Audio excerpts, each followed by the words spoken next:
I Corps. Below the DMZ in South Vietnam, 1967. The year began as it would end, with fierce fighting.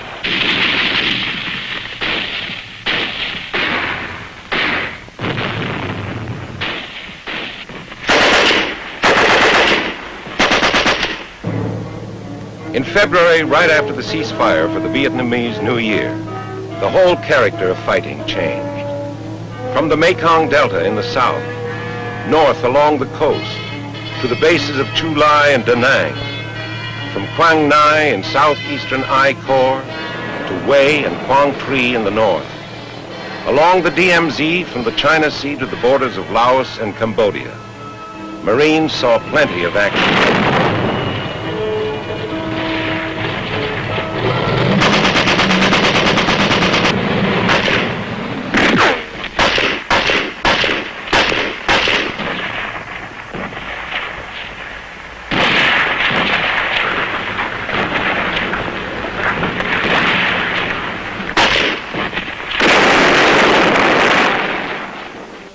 There were large-scale pitched battles, reminiscent of the Korean War. The taking and holding of strategic ground like Hills 861, 881. For the men who took and held them, it was rough. Just how rough it was is best described by PFC Henniger.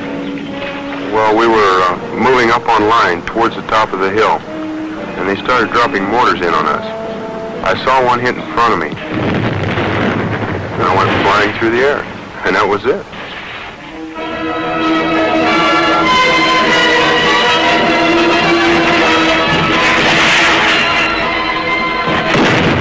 Golf Company, earlier situated on the crest of the hill, was trying to give the unit that was being hit some help.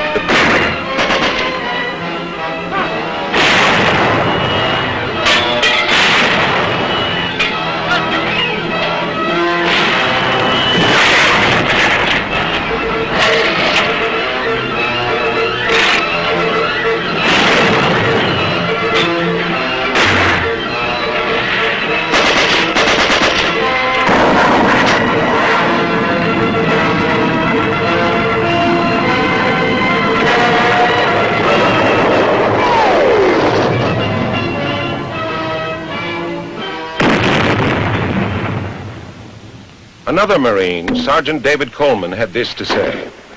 The NVA that were on the hill that day was just as well trained as we were, and they weren't going to run for nothing.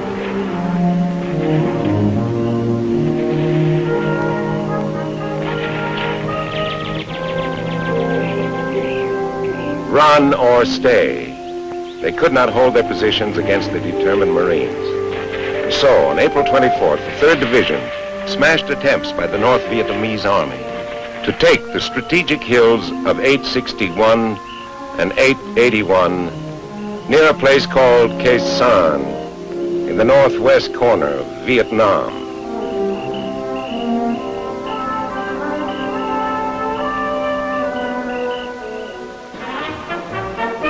On May 31st, 1967, the Marines in Vietnam said a temporary goodbye to a good friend.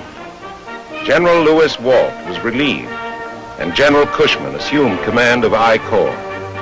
Remember, General Walt reminded his troops. There is more in this war than fighting and killing. We are here not only to destroy the enemy, but to help rebuild that which he has destroyed. 1967 also saw the continued movement of Marine jet squadrons from the United States to the combat zone of Vietnam in their own aircraft. This transpac of jet squadrons was more than a demonstration of the flexibility of the Marine Air Arm.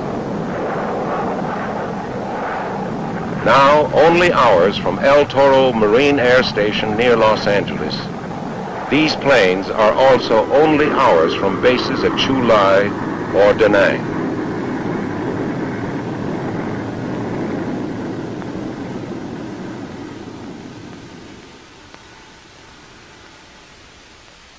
Angel of Mercy. and tireless workers. The helicopter continued to prove its worth in Vietnam.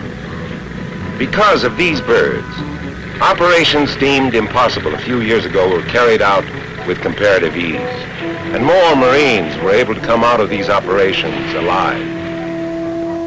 The CH-53 came into its own as a real weightlifter, retrieving enough downed choppers to re-outfit 2 Marine squadrons.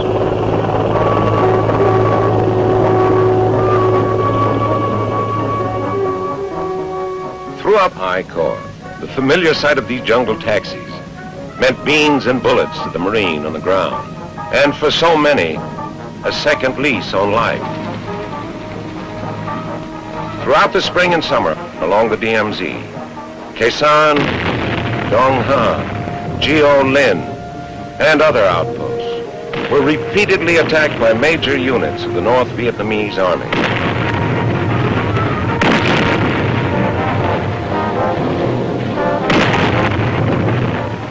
Con Thien symbolized not only the Leatherneck's traditional guts, it came to represent the whole of our determined stand throughout Vietnam. This determination is best described by PFC Burt Lancaster, a Marine who was at Con Thien. Well, we're here, and everybody wants to get back home. And you don't like seeing your friends hurt, killed. I just want to say we're over here for a cause, and I'm fighting for it. I wouldn't go home now even if I could. And that's the truth. I just believe in what we're fighting for. I wouldn't have it any other way than being somewhere else.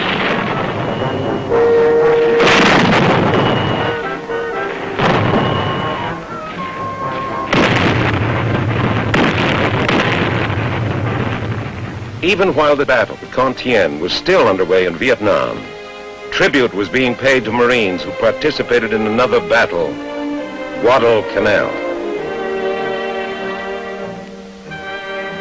The 25th anniversary of this historic event occurred in August, and among those paying tribute was Sergeant Major Vuza, a fearless islander who saved the lives of many Marines. There were other Marine Corps operations in Vietnam during 1967, starting with Operation Deckhouse in the Mekong Delta to the Prairie Operation along the DMZ. A list too long to be recited. A list not without its casualties.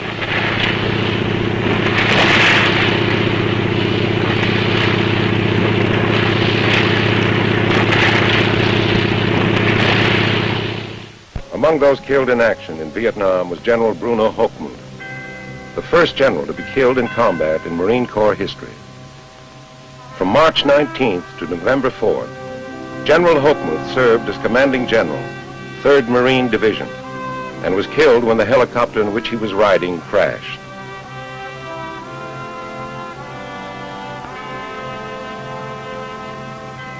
A distinguished chapter in Marine Corps history was closed when General Holland M. Howlin' Mad Smith died in San Diego on January 12th.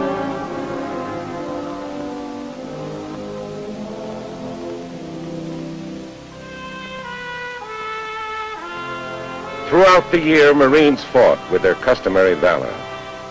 By year's end, 6 medals of honor had been awarded to them for actions in Vietnam, 3 posthumously. Living were Captain Harvey C. Barnum, Gunnery Sergeant Jimmy E. Howard, Major Howard V. Lee. Posthumously were Lance Corporal Joe C. Paul, First Lieutenant Frank S. Reasoner, Staff Sergeant P.S. Connor,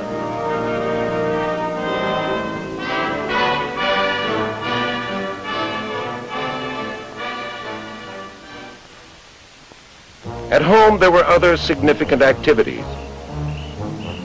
Marine training increased in tempo and became more oriented toward the conflict in Vietnam.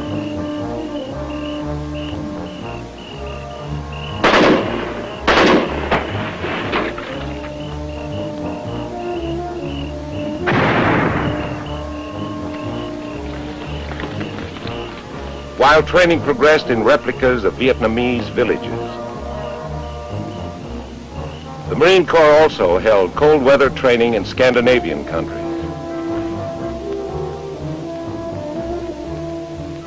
Elsewhere around the world, Marines continue to meet our national commitments despite the demands of combat in Vietnam.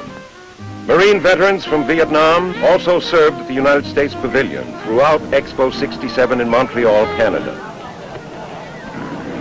President Johnson underscored the importance of the Marine Corps' role today. Visiting Camp Pendleton, he helped celebrate both the 25th anniversary of this big training base and the Marine Corps' 192nd birthday.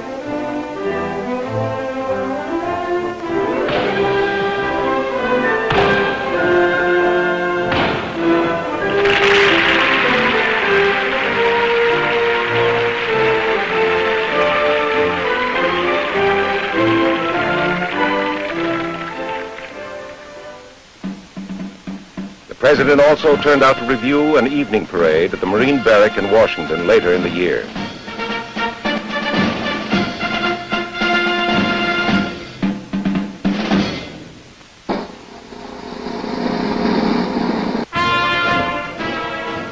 In December, Captain Charles Ross was a principal in the first White House wedding in 50 years.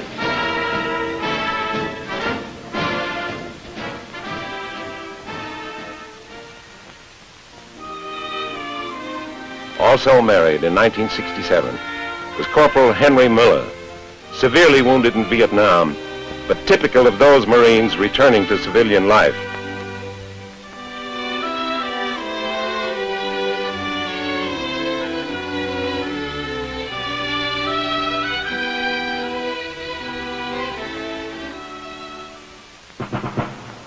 Over 70,000 Marines were on duty in Vietnam by year's end when General Wallace Greene turned over command of the Corps to General Leonard Chapman in the nation's capital. President Johnson had this to say about the retiring commandant.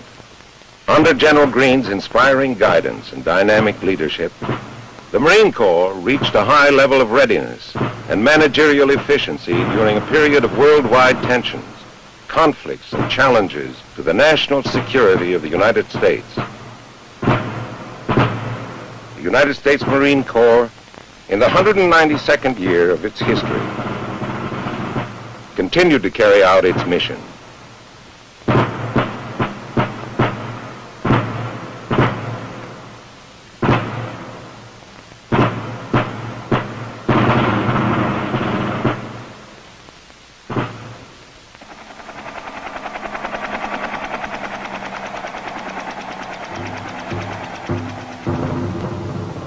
And so, the year ended as it had begun.